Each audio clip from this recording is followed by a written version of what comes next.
灰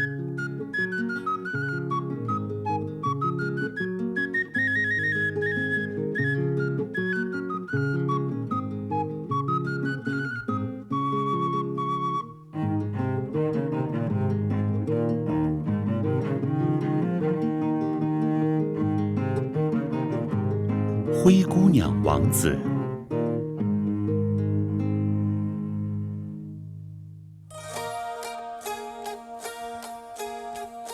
从前有个地主，他有3个儿子，其中最小的那个憨憨的。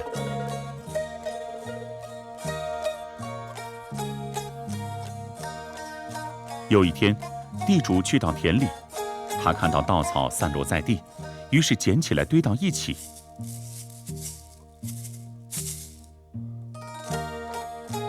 老人对儿子们说：“这样不行，稻草需要看好。”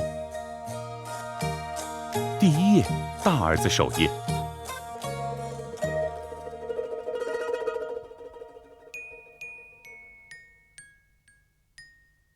他边守夜边吃东西。一只小老鼠跑出来，在他周围吱吱吱叫。他抓起帽子拍向小老鼠，老鼠消失了。大儿子熬不住睡着了。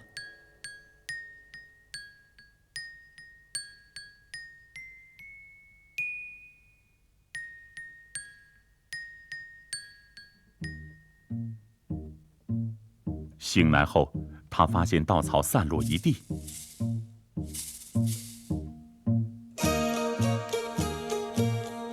第2天，二儿子守夜。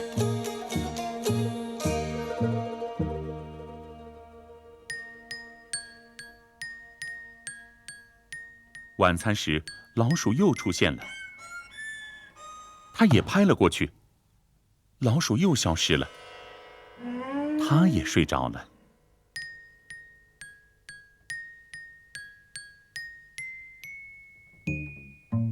当他醒来后，稻草散落的到处都是。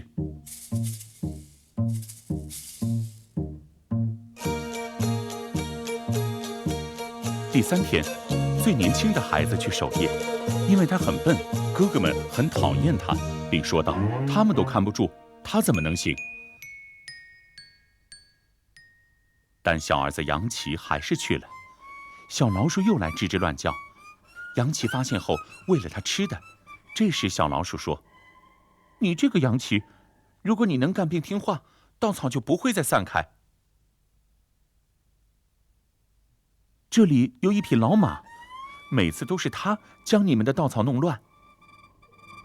但你不要害怕，我给你一根麻绳，你把它挂到马的脖子上，骑到它的背上。”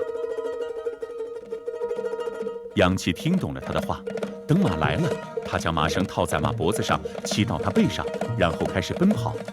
马总是想撞向稻草堆，但杨奇勒住了他。马拿杨奇没有办法，无法靠近稻草堆，于是对他说：“哎呀，既然你如此英勇，我给你3个哨子。当你吹响哨子时，我会立刻带着马鞍和盔甲出现的。”马给了他铜哨子、银哨子和金哨子。杨奇拿着它们回家了，并对父亲说：“我看住了稻草，它们没有散开。”父亲对其他兄弟说：“你们看，被认为是最笨的杨奇反倒看住了稻草。”与此同时，国王的女儿想嫁人。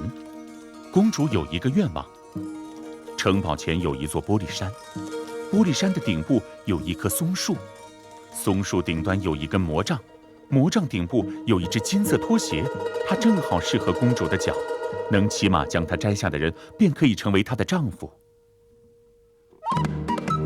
来自全国各地的骑士都前去参加，杨奇的哥哥们也去凑热闹，想看看最终谁能拿下拖鞋。杨奇也想去，但他的哥哥们不让他去。杨奇心想：你们先去吧，反正我也能过去。杨奇吹响了铜哨子，铜马带着铜甲出现。杨奇穿好衣服，翻身上马，朝玻璃山去了。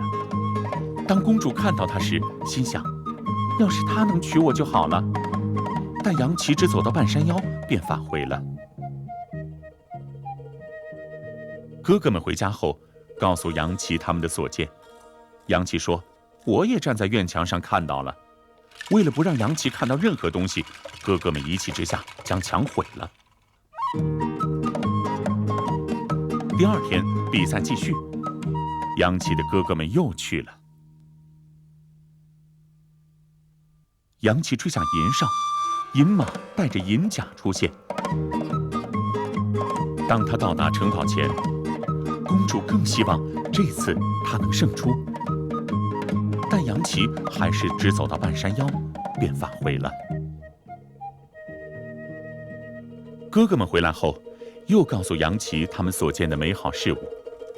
杨琪说：“我站在房檐上，也看到了。”哥哥们一气之下，把房檐也毁了。第三天，哥哥们又去了。杨琪吹响金哨，金马带着金甲出现。杨琪穿上金色盔甲上路，公主看到了他。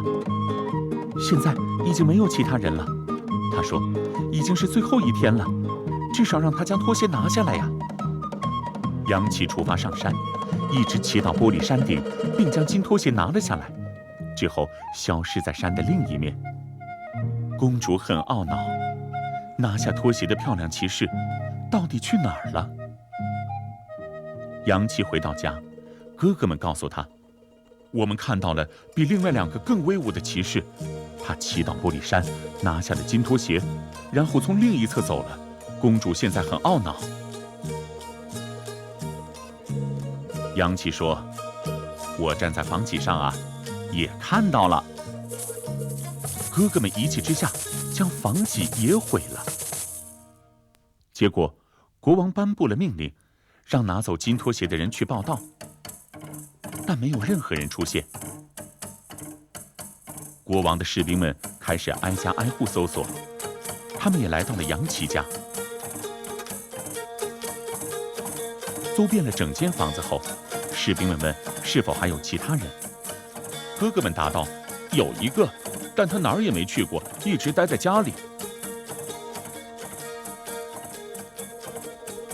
杨琪一直随身携带着一个小袋子。士兵们很快找到了杨琪，他们在小袋子里发现了金拖鞋。哥哥们很惊讶，拖鞋怎么会出现在杨琪那里？无可奈何，杨琪被带走了。按照规定，他应该成为公主的丈夫。法庭上，法官审问他穿着去拿拖鞋的衣服在哪儿。此时，杨琪吹响3个口哨，3匹马都带着盔甲出现。杨琪穿上了金甲，另外2套盔甲给了哥哥们。杨琪将拖鞋献上，国王举办了盛大的婚礼。宴会举办了几天几夜，如果他们没喝够，说不定现在还在喝呢。